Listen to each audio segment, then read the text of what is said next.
That thing you've been thinking about for weeks, months, or even years, make it. Even if it's messy. Honestly, especially if it's messy. We overthink for so many reasons. Fear of judgment, what other people will have to say, especially those people we know in real life. I'm gonna just tell you, you have to put that out of your head. If you have to create a new account and block some of those people, I can't tell you how many people I've blocked that I know in real life because I don't need the noise of what they think in my head when I create. And then there's the fear of not being good enough. We unfairly hold ourselves to the same standards at the beginning of our journey as people who have been in the game, who are experts in their field, and we expect to just start and know everything they've learned and be able to do everything they could do. And it's one, completely illogical, and two, completely unfair to ourselves. And we shortchange ourselves and miss the opportunity to be a learner, to be someone starting out, and to have our own growth experience. We cling to the false belief that we need more. We need more time, we need more money, we need more talent, we need more relationships, more resources, more gear, whatever it is. We convince ourselves that we don't have enough to start exactly where we are with what we have, and that is a lie.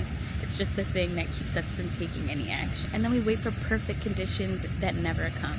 Life will always be busy. There will always be a lot going on. There will always be other things that you could be doing. But we can also choose to carve out time to create and to do the things that we said that we want to do for ourselves. We tell ourselves that we're growing, but we're actually just postponing our joy, our growth, everything that is possible when we commit to a creative life. When you finally just start, you'll build momentum. You'll see that, like, hey, I can do this thing. And when I take the time to show up day after day, I feel more committed to, more excited about, more capable of being able to do the things that I want to do and make the things that I want to make. You move past being super inspired by or even copying other creators or people that you've seen doing the thing, and you learn the sound of your own voice. You learn what you like.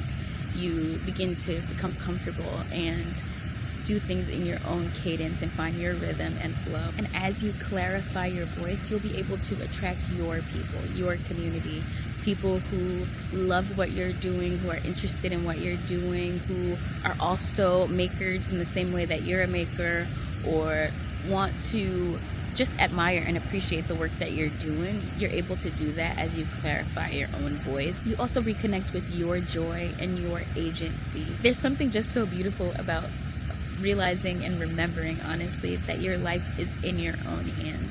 Like, I can choose today to create.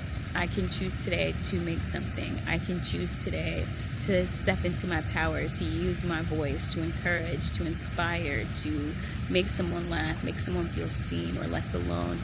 And it really is such a beautiful thing. And it also brings so much joy to take your life in your own hands in that way and harness your own creativity for a higher good.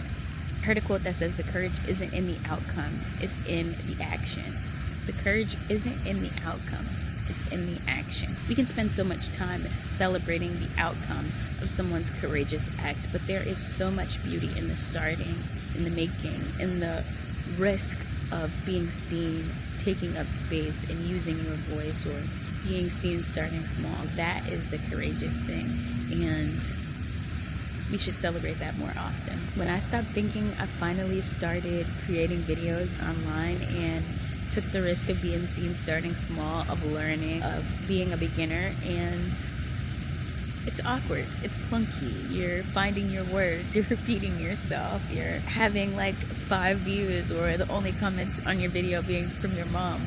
But it also feels so good. I felt so excited to like see the thought that was in my head become a reality and feel like, wow, I made that thing. Like, I edited it, I outlined it, I put it together, and now it is out there for the world to see. Whoever comes across it, even if no one comes across it, I made the thing. And there was so much joy and fun in the learning and the figuring out and in the process of doing it. I showed up in ways that felt cringy at first. I didn't have the perfect words. I didn't say things exactly the way I wanted to. The sound wasn't perfect, whatever it was, but it was real. and it was vulnerable, and it was honest, and it was true.